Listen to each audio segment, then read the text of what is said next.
If something negative happens to you, seek the forgiveness of Allah. And the condition of your heart will determine whether it was a punishment or not. If your heart is made distant from Allah because of something that happened to you, that is a punishment. And if your heart became closer to Allah as a result of something that happened to you, it was the biggest blessing. Whether positive or negative is besides the point. You know what that means? Some people get a lot of money, they get a good job, they have a lovely family, they forget Allah. That's a punishment. Why? It was something that looked positive, but it drove you away from Allah. It took you to the clubs and it took you to bad habits. If that's the case, it was a punishment. It's not a blessing. Something looking good was not a blessing because it drove you away from Allah. And on the other hand, something that was looking so bad, you lost your job, you lost your limbs, you had an accident, someone passed away, etc. If it made you come for salah and change your life, wallahi, that was a blessing from Allah. Anything that brings you close to Allah is a blessing. That's why sometimes a person gets sick and he's a wealthy guy and he says, I'm going to the doctor.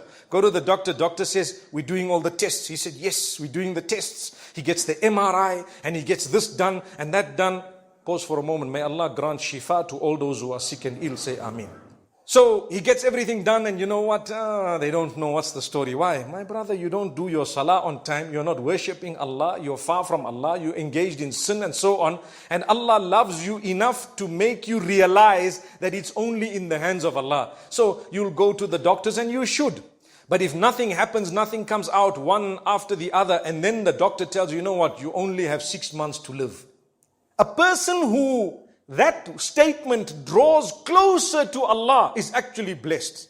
And the other one will get frustrated, start questioning Allah. Why are you doing this to me? Why me? I've got little children. Forget about it. You're not the first person with little children who's got 6 months to live. And by the way, when they say 6 months to live, it's not even cast in stone, because you might live for another 60 years. Who knows?